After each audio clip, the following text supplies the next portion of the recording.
Assalamualaikum warahmatullahi wabarakatuh. Nama saya Raditya Falrozi, ingin menjelaskan bab 1 bahasa Indonesia, belajar dari teks sejarah.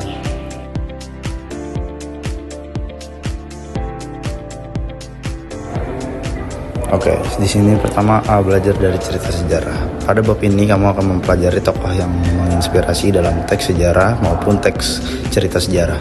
Satu, mengenal teks cerita sejarah. Teks cerita sejarah merupakan teks yang mengisahkan tentang fakta, peristiwa, kejadian, cerita hidup manusia dan mengolah fakta sejarah. Oke, kedua, ciri teks cerita sejarah.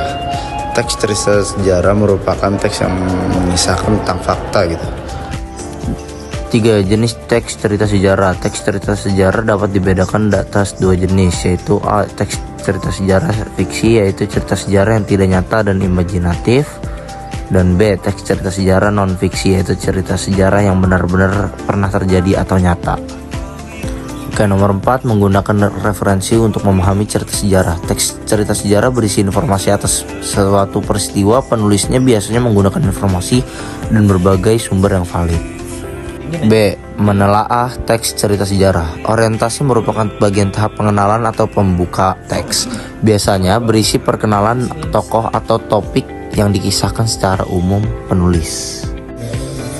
3. Kata umum dan kata khusus dalam cerita sejarah. Apabila diperhatikan, cerita sejarah memuat kata umum dan kata khusus. A. Kata umum merupakan kata yang memiliki makna luas dan bersifat tidak spesifik. B. Kata khusus merupakan kata yang memiliki makna khusus dan bersifat spesifik. Misalnya, kata ibadah. Kata ibadah termasuk kata umum atau hipermim kepada Tuhan yang didasari ketaatan, mengerjakan perintahnya, dan memenuhi larangannya. Kata ibadah memiliki kata khusus, hiponim, di antaranya kata khotbah, puasa, sembahyang, zakat, haji, kurban.